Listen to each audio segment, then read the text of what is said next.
महाराष्ट्र, कर्नाटकासह लाखो भाविकांचं श्रद्धास्थान असलेल्या आदमापूरच्या संत सद्गुरू बाळमामांच्या भंडारा उत्सवामध्ये निढोरे ते आदमापूर रथातून दुधाच्या घागरी आणण्याचा धार्मिक सोहळा भक्तिमय वातावरणात पार पडला।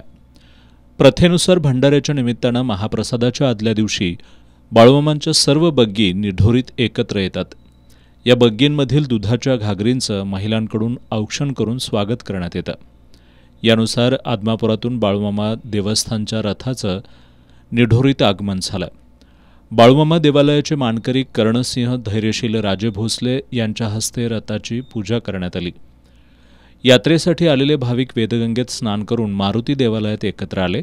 इथूनच बाळूमामांनी आपल्या भक्तांकडे सुपूर्द केलेल्या घागरीबरोबरच अन्य बग्ग्यांमधील दुधाच्या घागरी मानाच्या रथासह आदमापुराकडे रवाना झाल्या।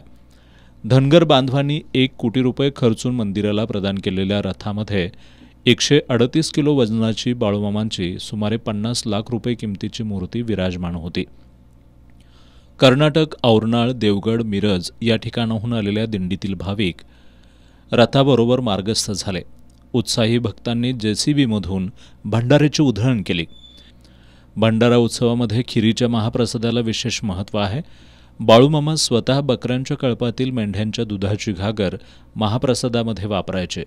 तीच प्रथा आजही भाविकांनी कायम ठेवली आहे। रथोत्सवामध्ये धैर्यशील भोसले, दत्तात्रय पाटील, दिनकरराव कांबळे, यशवंत पाटील, विजय गुरव, प्रशासकीय समिती सदस्य रागिनी खडके यांच्यासह भाविक मोठ्या संख्येनं सहभागी झाले होते।